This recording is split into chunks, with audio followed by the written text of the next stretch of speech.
Why did the military seize power in Sudan, and why did it do so this week? How have Sudanese activists been responding to the coup, and can they generate enough support to reverse it? Welcome to Connections, the Arab Studies Institute interview program on current events, policy questions, and new ideas.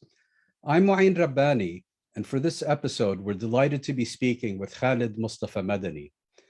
Dr. Khalid Mustafa Medani is Associate Professor of Political Science and Islamic Studies at McGill University in Montreal. His research focuses on the political economy of Africa and the Middle East.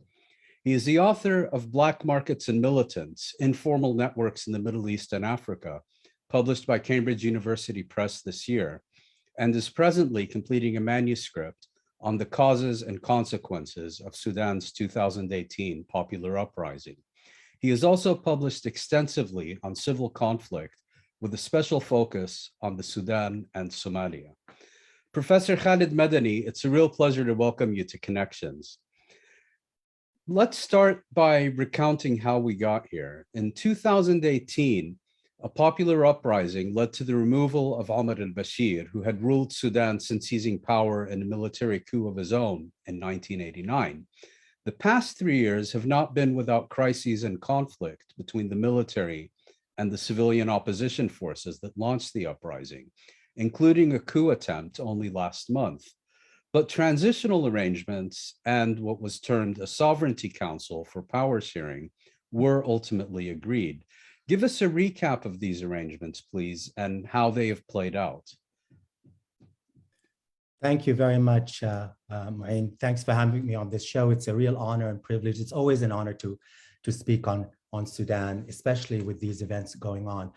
In order to understand the arrangements which have led up to this coup just this week, it's important for those listeners and viewers who are not familiar with the background that led up to these power sharing arrangements between the civilian wing of the transitional government and the military wing of the transitional government. It's important just to recap very briefly the revolution itself of December 2018 that began in a small town of Atbara in the northern part of Sudan. Of course, it captured the attention of the entire world. Millions of Sudanese, for the first time unprecedented, across the social class, across ethnicity, across regions, although there had been many protests prior to that, this one was the largest. It was, as you know, able to bring down 30 years of dictatorial reign of General Omar Bashir, who was ousted in April 11th, 2019. It was really at that time. Sorry, was it 19 or 18? His ouster was in 2019. The protests began in 2018, but okay. his ouster from rule was April 11th, 2019. It was at that point that the military tried to do what they're basically trying to do now. In order to interrupt the protest and the full transition to civilian government and a democratic transition, they themselves announced that they were going to kick Omar Bashir out, put him under house arrest, imprison him, possibly indict him. And then they called for a 2-year transition period that they would oversee and eventually allow for free and fair elections after that 2-year period. Notice that that is what General Abdel Fattah Burhan is saying now as well. They were emboldened at that time by external regional patrons, in particular the Gulf countries that supported them. And because of that, they felt that they would be able to basically manage this transition and also stop the revolutionary potential of the very historic revolution that began in December of 2018. But something happened in late May of 2019, and that is that a huge civil disobedience action occurred, not only in the city of Khartoum, but elsewhere. Once again, unprecedented. It was organized, orchestrated by the Sudanese Professional Association, a newly formed association that spanned all of the different professional associations in Sudan, including pharmacists, doctors, and lawyers. And so the real strength of civil society action and civil disobedience interrupted this kind of plan and strategy on the part of Burhan and the other military that had ousted Bashir. It was at that point that in a desperate move, General Burhan oversaw, now it's become really clear, one of the most pivotal aspects of this particular period that has great consequences for what we're going to talk about currently. And that is that Sudanese, in the kind of way that the Egyptians did in Tahrir, had a sit-in in front of the army headquarters. The sit-in began on April 6th that encompassed millions of Sudanese, extremely important in bringing down the dictatorial regime of Omar Bashir. But on June 3rd, what Sudanese called the Great Massacre of Khartoum occurred, in which the military and the security forces, led by not only Burhan, but Hemeti, who is his deputy, and the head of the militia forces, rapid support forces, entered the sit-in and caused a great massacre, killing upwards of 200 people, assaulting people, the kind of litany of human rights violations, throwing bodies into the Nile River. This becomes a really crucial turning point. It galvanized the Sudanese opposition even further. And it was at that point that the Burhan and his allies in the military establishment realized that they had to come up with a compromise. The opposition was too strong, civil disobedience was on its way. And what they did was compromise with the major opposition group, the umbrella group, the Forces of Freedom of Change, that encompasses not only the Sudanese Professional Association, but also the opposition political parties and civil society organizations, and also two very important youth groups, Girifna and Sudan Change Now, all of which really coordinated these protests and this revolution. And it's at this point that the important power sharing agreement was agreed upon based on what in Sudan we call the Constitutional Declaration. On August 17th, 2019, a power sharing agreement between Burhan, representing the military, and the Forces of Freedom of Change agreed on a partnership that contained three essential elements. And this is the Sovereignty Council, basically. Sovereignty Council, yeah, absolutely. The Sovereignty Council essentially was agreed upon. It comprises of 5 members of the military, 5 members of the civilian leadership and opposition chosen by the FCC, the Freedom of Forces of Change, and 1 civilian elected prime minister that is agreed upon by both the military and civilian. That ended up, of course, being Prime Minister. Another aspect of it, very important for the current developments, was that there's supposed to be, of course, as you probably know, a rotational presidency, that Burhan, in particular representing the military, was supposed to step down after 21 months and then to be replaced by a civilian leader chosen by the Forces of Freedom of Change. He, of course, delayed that, and that had a great deal of consequences. But the idea was to eventually transition into a civilian leadership. And the third element that is part and parcel of the Constitutional Declaration and the agreement was the establishment of a parliament, a legislative body, with 2/3 of the seats going to members of the Forces of Freedom of Change. This is what the arrangements were in August 17th, 2019. One thing happened that your listeners should be aware of in terms of the arrangements. We gradually begin to see the diminution and the erosion of the power of the civilian wing of this Sovereign Council.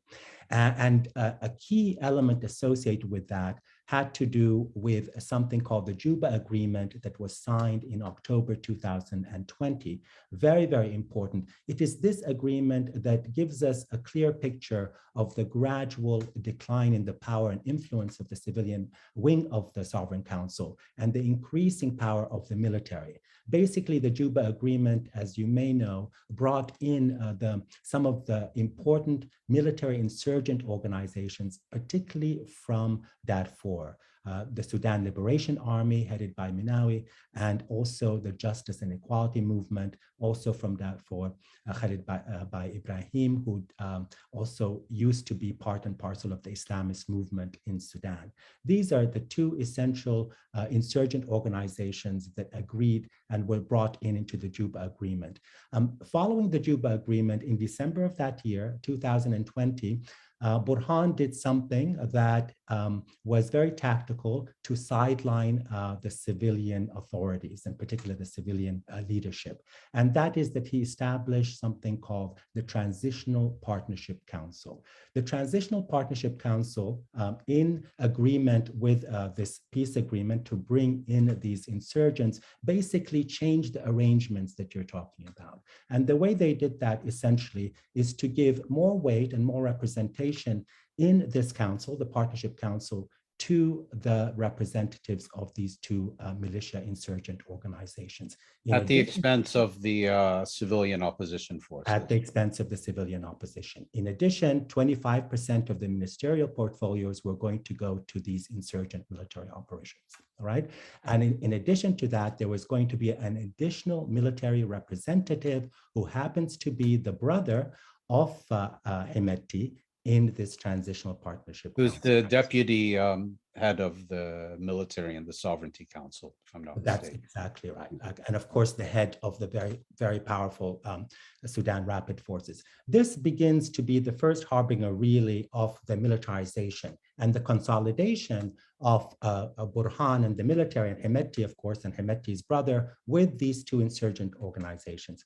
Very importantly, the two major insurgent Southern Kordofan, headed by two other individuals, Helu and Agar, did not participate in this Juba agreement, although they were very much in the discussions.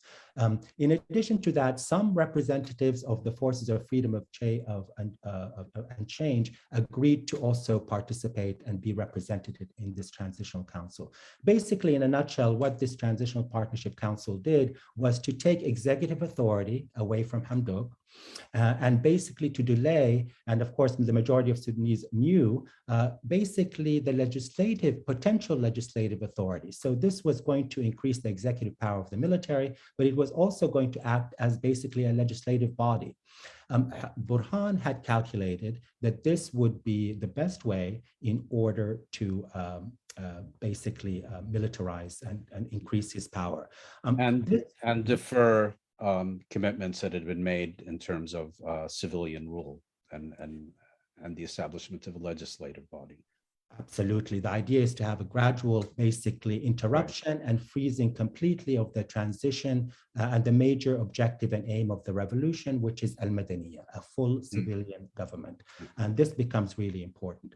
Now, to talk about what has happened in terms of this week and why he decided to actually intervene. Well, that was going to be my next question, which is that according to the transitional arrangements that you've been describing, General Burhan, the head of the Sovereignty Council, was scheduled to transfer power to Prime Minister Hamdok, a civilian, next month.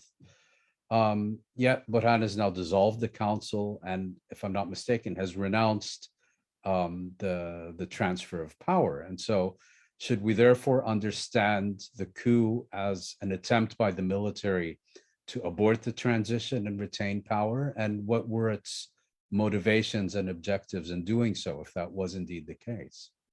Yes, I think that one way to put it, absolutely, it was a way to consolidate power. But I would argue further, it is more accurate to say that it was the last-ditch effort to survive, to actually keep power. And that's a little bit different calculation. As you probably know, this coup was months in the making. And there are a number of different elements. In addition to the Partnership Council, which didn't work because, believe it or not, Hamdok did, and the civilian wing of the government did establish a number of different positive successes, including opening Sudan to the international community, improving its relationship with the international donors, institutions, including the World Bank and IMF. Of course, course, as you know, they got lifted from the list of supporting terrorism. All of this, they implemented some financial liberalization to try to stem the tide of inflation. All of that was happening in the context of Burhan's calculations. And so what he did and what the military did, at least those in alliance with him, of course, and Hemeti, was to test out this kind of their opposition. September 21st was very important. There was a coup attempt, as you probably know, that failed and botched. And that was kind of a test, the Sudanese would agree, to see whether there was an appetite and even support.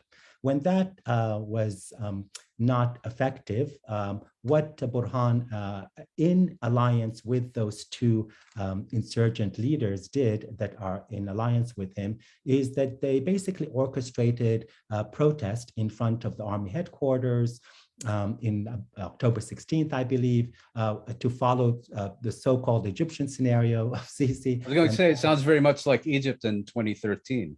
Exactly, exactly. Remember, this is important because, of course, one of his reasons for the military coup is to save Sudan from a civil war. I think that you probably can understand that's very familiar kind of discourse that is used by our northern neighbors as well, or our particular person in the northern neighbor.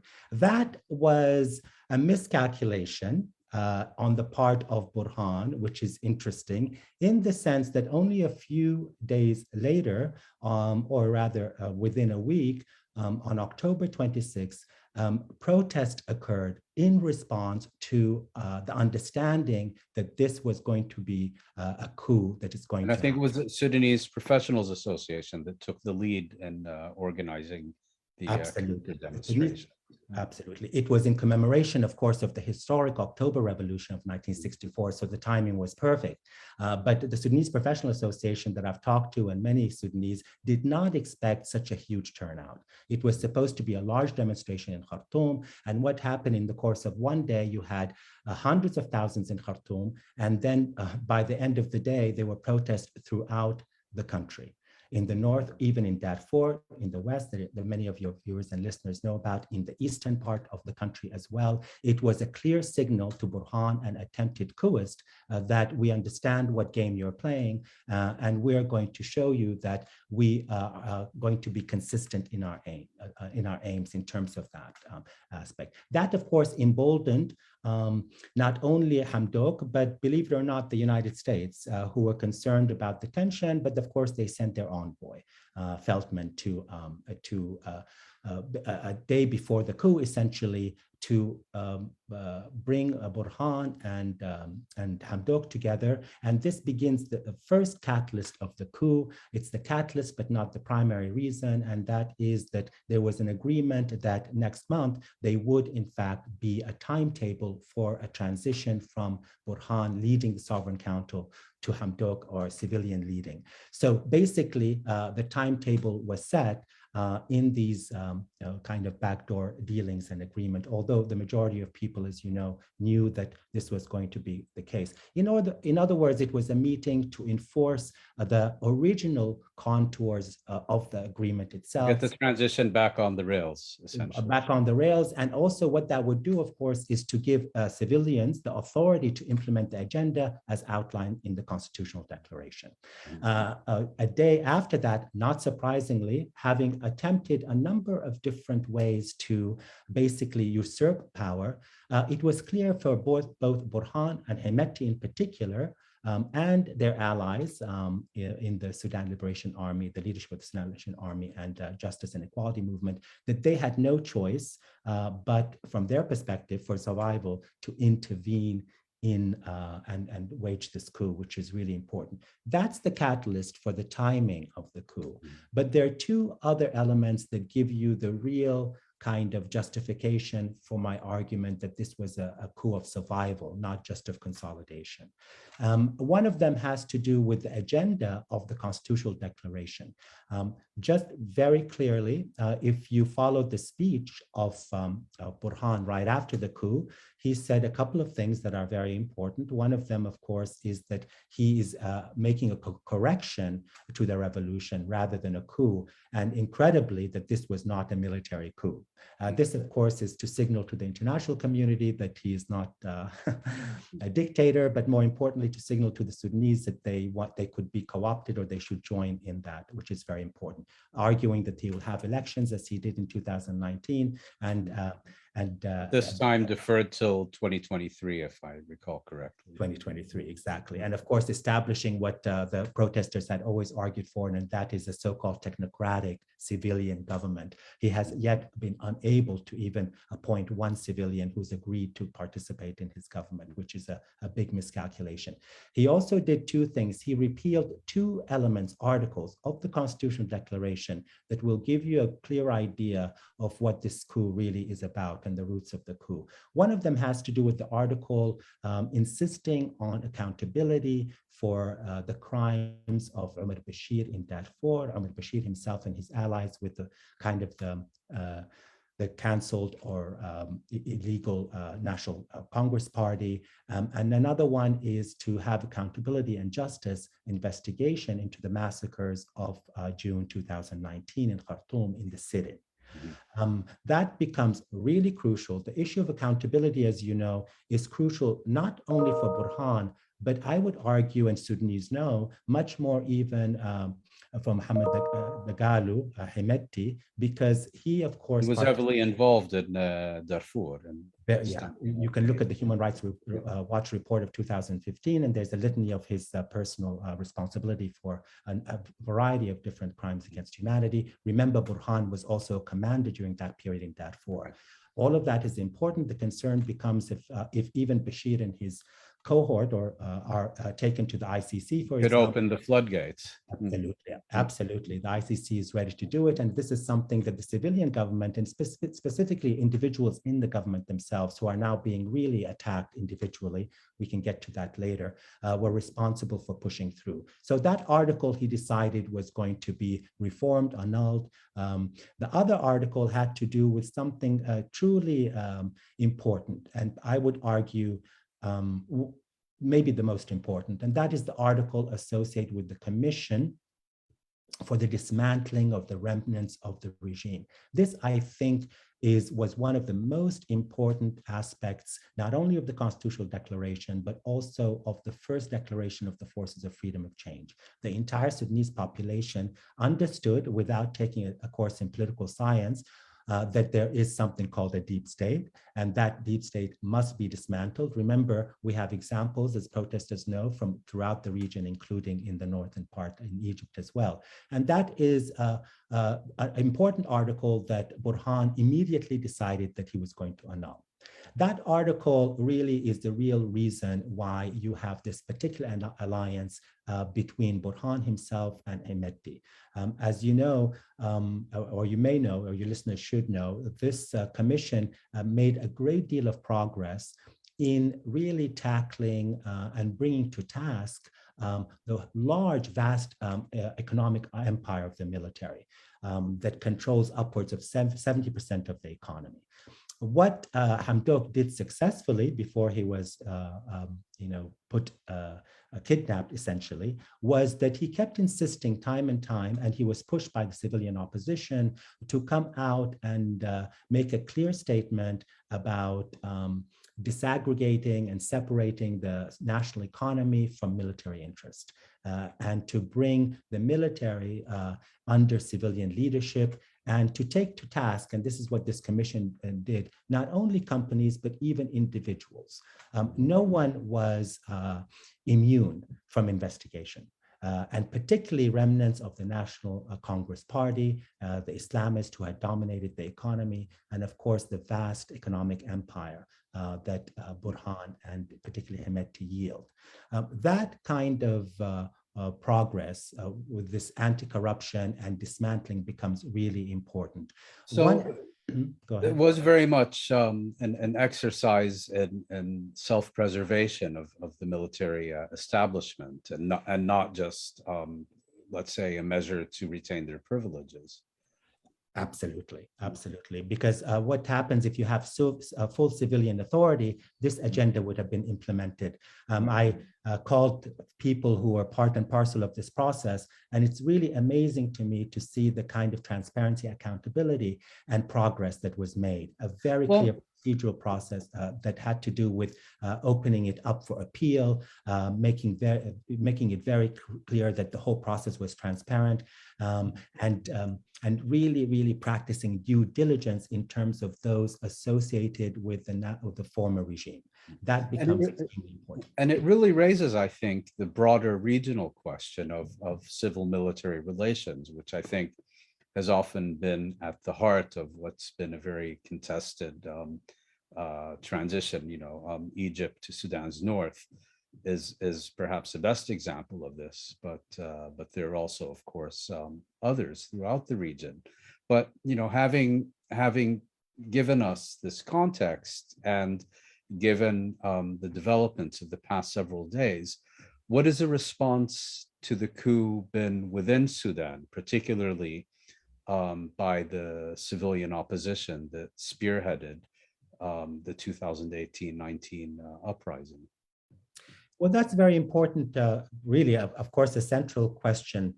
It is, to preface the justification for what I'm going to say, it has literally revitalized civil society.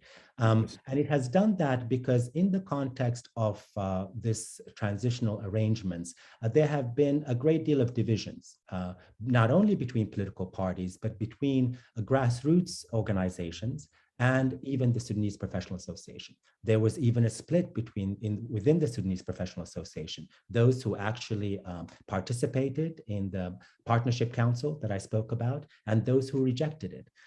In the last elections of the Sudanese Professional Association, some of the names that actually had headed and were leading the 2018-19 revolution were voted out of office.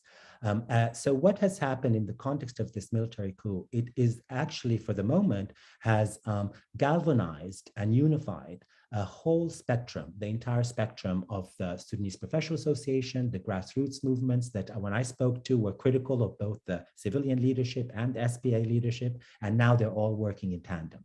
The political parties, without exception, whether they're right, conservative, like the Ummah Party, whether they're to the left, like the Communist Party and the Ba'athist parties, have all clearly, quickly condemned this coup. There is at the moment no partnership that we see for Burhan and Hemeti in their kind of efforts to camouflage this as not a military coup, and they're going to preserve the Constitutional Declaration and its principles and oversee a civilian government. So what we see, and we can see it with the protest, is that's important. I would argue that is clear, not only in terms of what is happening now, but it's really clear because there was already mobilization prior to the coup. In other words, the very reason that you have such mobilization and unification has to do with that protesters and groups in civil society had known full well that this was coming. And so organization happened even prior to this coup on Monday, which is really important to keep in. And I think there's a big mobilization now being called for this coming Saturday throughout Sudan as well. Yes, October 30th, which is really important. El Millonia, which is really important already. That is, there are different ways that I can't get into in terms of reorganizing the opposition and, in new, more flexible ways, let's put it that way, which is really important. I do want to mention, it's really important that unfortunately, the violence, because of, remember, it's not only the civil society groups that have learned and know what needs to be done, but at the same time, unfortunately, the forces of Hemeti himself and his brother and rapid support forces and the militias are embarked right now in a form of violence unprecedented even than occurred in the past. And that has to do with what I said, real desperation and survival, the fact that they are basically the coupists. Most Sudanese at this point are pointing a finger that it was really Hemeti himself that has orchestrated much of this in conjunction with allies, of course. That becomes really important. And another element that I really feel I'd like to mention has to do with an economic policy that the civilian government had been embarking on, and I thought, and we all knew was very important, and that was to regulate the trade in gold. Gold is Sudan's most lucrative export. It's about 1-2 billion a year. 99% of it is actually marketed or exported to the United Arab Emirates. Sudan is the third largest country in Africa that has gold and gold exports. That is mostly smuggled and has been smuggled. So millions and millions, if not billions, are smuggled abroad. What the civilian government did in order to try to fix the economic problems in particular and to generate revenue was to do something that the majority of Sudanese really were very supportive of, and that is to regulate the trade in gold, in particular, not to nationalize it, but to ensure that at least 30% of it would go into the central bank. Now, you can imagine where the story is going. One of the most important, if not the most important traders is Hemeti himself, who has a great deal of interest in gold, and he owns the gold mines, and he uses that, of course, to finance these militias.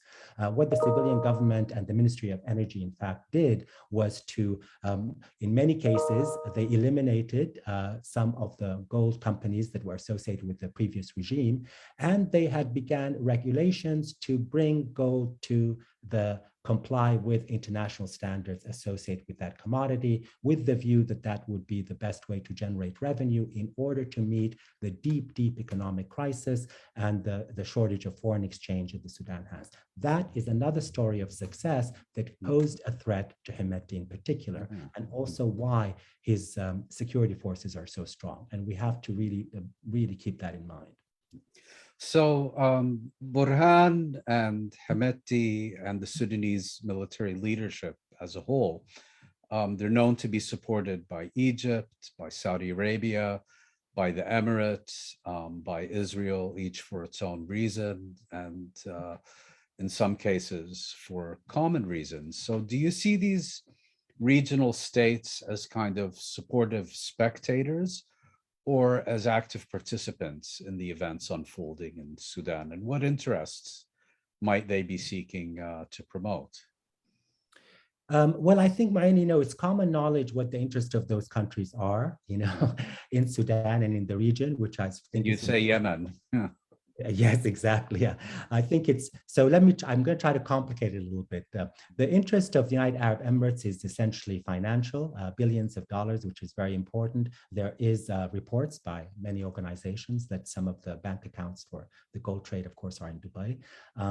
There is interest of the United Arab Emirates in the port in Port Sudan, which is really important. I think DP World is operating Port Sudan.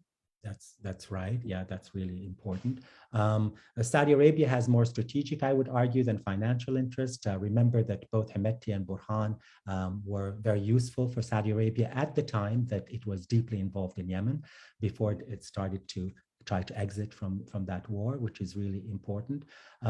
Israel, of course, has issues of normalization, and it's clear now some senior Israeli officials have actually supported the coup and Burhan.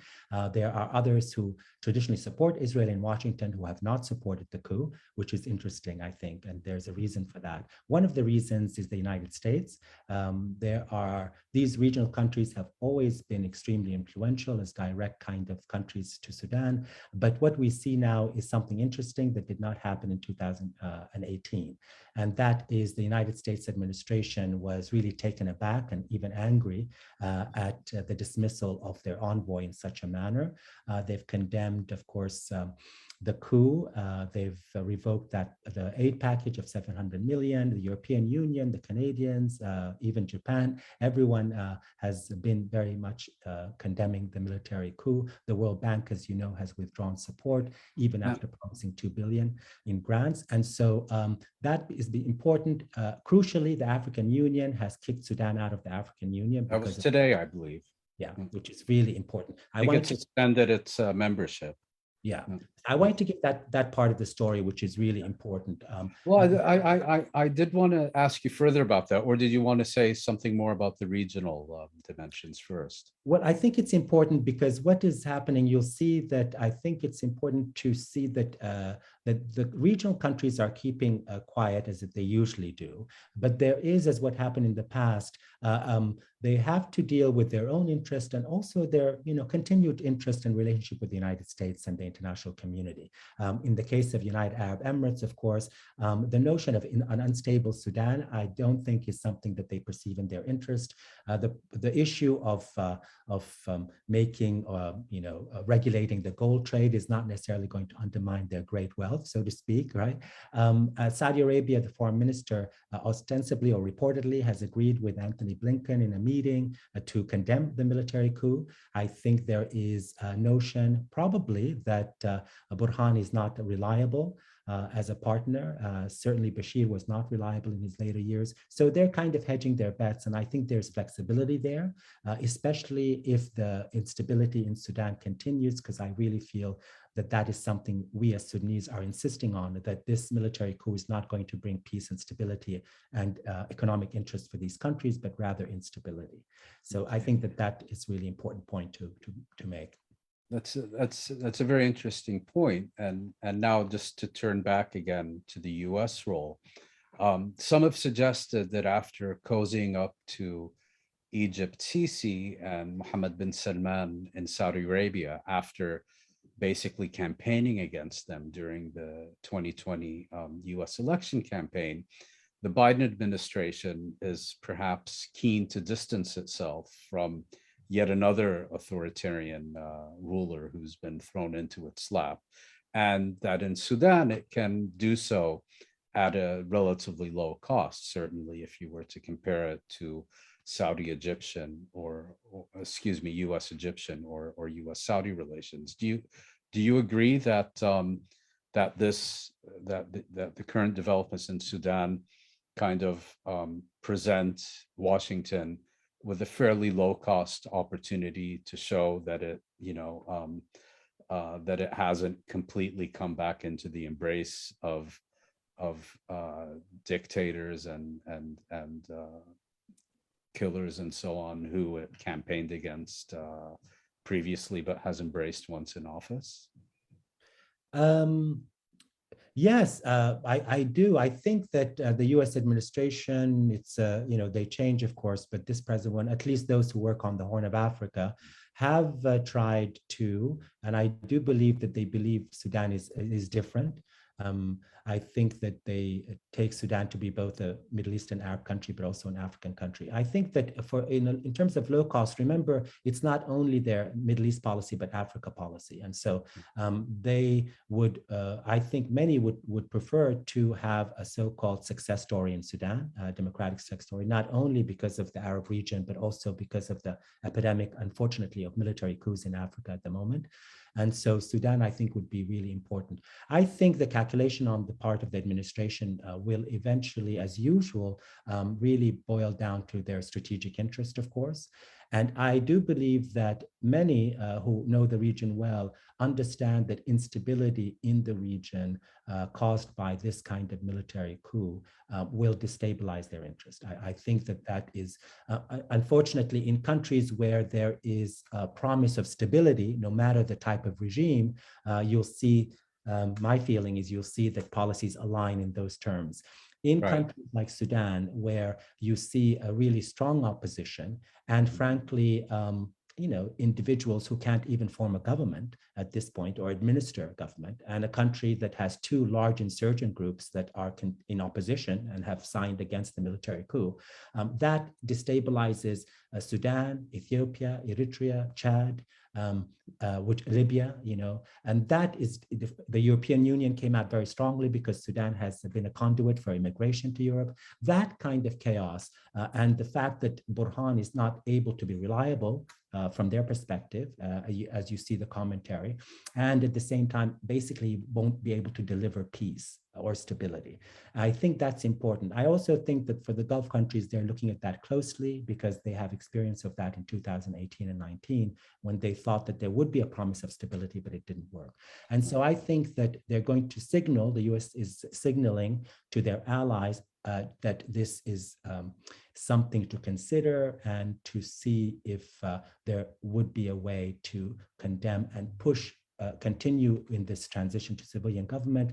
The signal of the African Union, which is close to the United States, is really one indication of when the African Union kicks you out of their organization. That's important. I will also want so the message is succeed quickly or get out of the way. Exactly. Now, remember, the Arab League also made an extraordinary comment that they too were opposed to the coup. So they're hedging their bets. Obviously, we know what the Arab League is about as well, but they also are unsure, but waiting to see. And so I think that that's important. The task now is to ensure that the violence is condemned and that is very clear.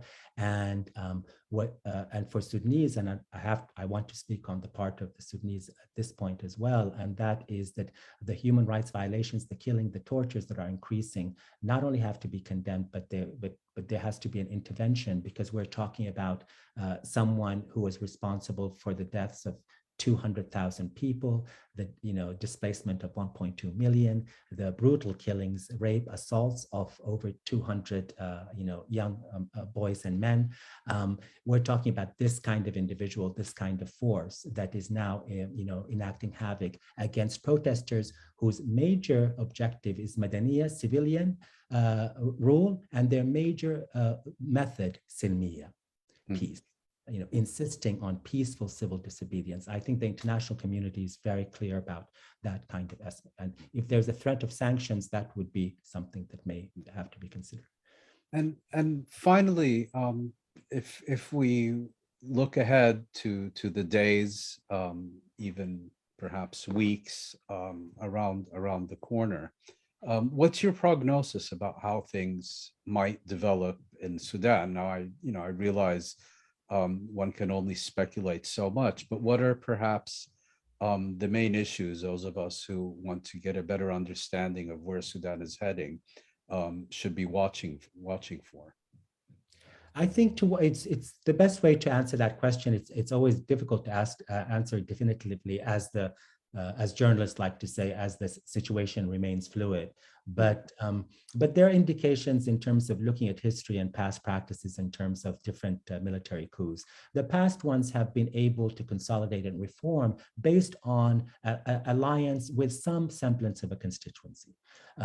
Whether it was in the 1960s, the communist and socialist, in the 1980s, the Islamist, which played such an important role in forming governments, that becomes important.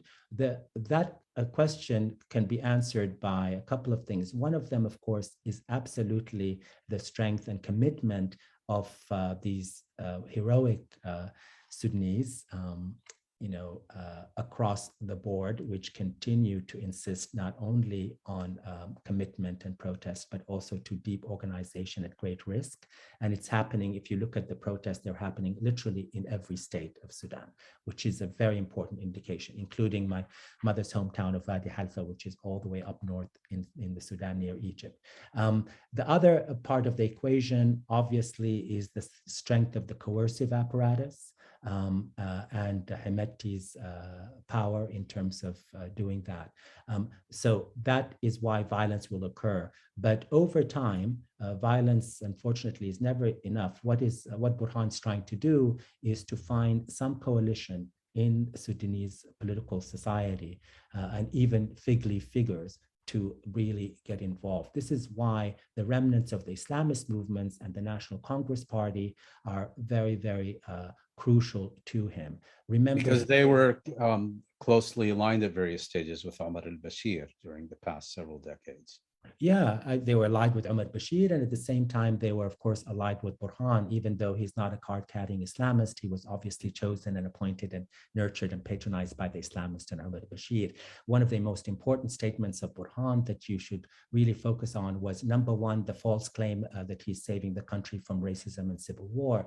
But the other one was even more important, and that is that he wanted a so-called more inclusive civilian government, by which he meant, of course, is to bring in remnants of the Islamist movements. And that becomes really important. The fact is that Sudanese know that full well. The National Congress Party stalwarts have been sanctioned, and many of them are in prison and awaiting detention. But there's no question that he would prefer to pull those that he relied on in the past, remnants of the Islamist movements. That's why you'll see among the protests, you can see that you can do the analysis by the slogans of the protesters who continue even in this at this stage to focus also on the Kazan or the Islamist, making sure that they are fully aware that the only constituency so far that he can perhaps co-opt into this so-called transitional civilian military government would be remnants of the Islamist. Right now, all bureaucrats, ambassadors in their tents have condemned the coup. Everyone is condemning the coup, including ministers and others. He's, of course, as you know, kicked out not only the ministers at the national level, but also local appointed governors in order to consolidate his rule. So I think that to answer your question, we have to look to what extent he's able to co-opt that. It looks at this moment that he is not able to find that coalition, mostly because no one sees a benefit in it. That is really important. So in addition to the coercive apparatus and Hemeti and the lack of support that Burhan has, another crucial element that we feel as Sudanese, I'm going to say more subjectively, has to do with the international community. And here, regional countries are crucial. The United Arab Emirates is crucial, Saudi Arabia is crucial, Egypt is crucial. Remember, these are countries that are in alliance ostensibly with the US, and now we have Russia, who is deeply involved in the surveillance, security, and even military training, and that's clear as well. So those calculations— Sorry, just to interrupt, and Ethiopia as well, given the whole issue over the Great Ethiopian Renaissance Dam, would you expect Ethiopia to be a factor? Ethiopia will not be a factor in supporting Burhan. The military has made the statements that they are opposed, and they took a position against Ethiopia with respect to the border conflict. So that's really important. But the region is complicated. Egypt, of course, is very, very interested. Let's say the Egyptian leadership is very interested in a partner that would give them the green light in terms of these negotiations and their particular position towards Ethiopia. So for Sisi, to the extent that he feels that Burhan would deliver, as opposed to a more complicated civilian democracy, that's really important. As many would say, it seems at this moment possibly that it is the fear of democracy rather than Islamism that seems to be guiding the policy of the Egyptian leadership. And so we really want to really emphasize that. The last issue, of course, is Sudan capable of a civilian democracy? And I would argue, yes, it really is, because civil society has mobilized, and this is why I mentioned, despite all of the discussion of the weaknesses of civilian governments, I wanted to itemize the actually interesting successful steps that a relatively weak civilian government had actually implemented. And that threat of democracy and that threat of a more expansive participatory political system is the main reason why we saw this military coup on Monday. Well, Sudan, of course, had a very inspiring popular uprising in the mid-1980s, which also resulted in not only an elected government, but a head of state who voluntarily stepped out of office, Suad al-Dahab, I think.